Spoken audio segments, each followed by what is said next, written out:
This was the scene this morning from low Earth orbit as a second ever private space mission docked at the International Space Station, where the 4-person crew is expected to stay for just over a week. This historic flight is led by a retired astronaut, Peggy Whitson, who has spent more time in space than any American, and also includes the first ever Saudi woman to enter orbit.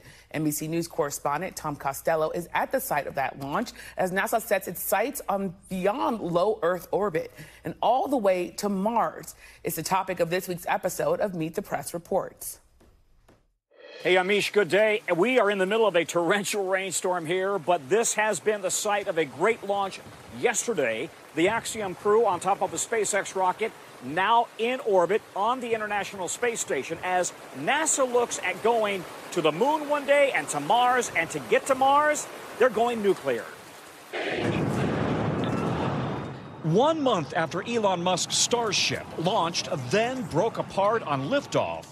A rapid, unscheduled disassembly. Both SpaceX and NASA insist they're committed to the rocket.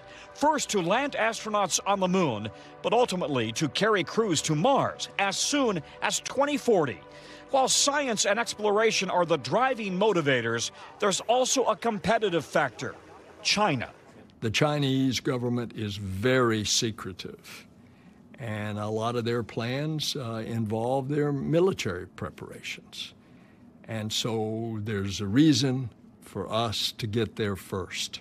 And NASA wants to get there faster.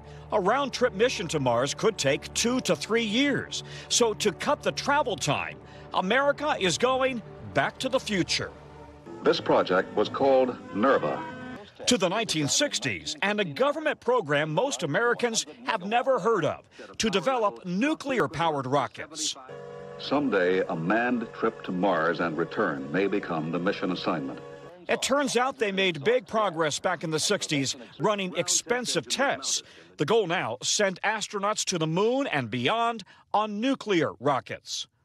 When the Apollo astronauts went to the moon, they needed 5 of these massive F-1 engines just to get them off the Earth and escape the Earth's gravitational pull. 7.5 million pounds of thrust. Here at the U.S. Space and Rocket Center in Huntsville, they've got an exact replica to scale of the Saturn V, 363 feet tall. Future astronauts will need that kind of lift, but once they're in space, they can use a much smaller engine, a nuclear engine, to go all the way to Mars and back, a fraction of the size. And that engine could last 20 years. This is a big place. It's happening now at the Marshall Test Flight Center in Huntsville.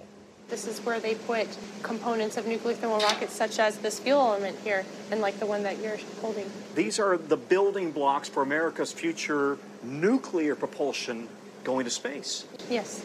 But America's best-known astrophysicist, Neil deGrasse Tyson, wonders why we're going. So I'm all for people in space, but to accomplish scientific goals, the robot can live off of sunlight and you can't. The robot is not going to cry because we ran out of money, we can't bring it back. But listen to this. NASA has used nuclear technology before. You remember that Voyager probe that was sent in 1977 to the far reaches of the solar system? It is using nuclear batteries. It's still out there. It's still sending back data. But it has 3 million times less memory than your cell phone. 1970s technology still at work. Yamish, back to you. Such cool reporting. Tom Costello, thank you so much for that reporting. And you can stream the full episode of Meet the Press Reports, The Race to Mars, on NBC News Now and on demand on Peacock and YouTube. Don't miss it.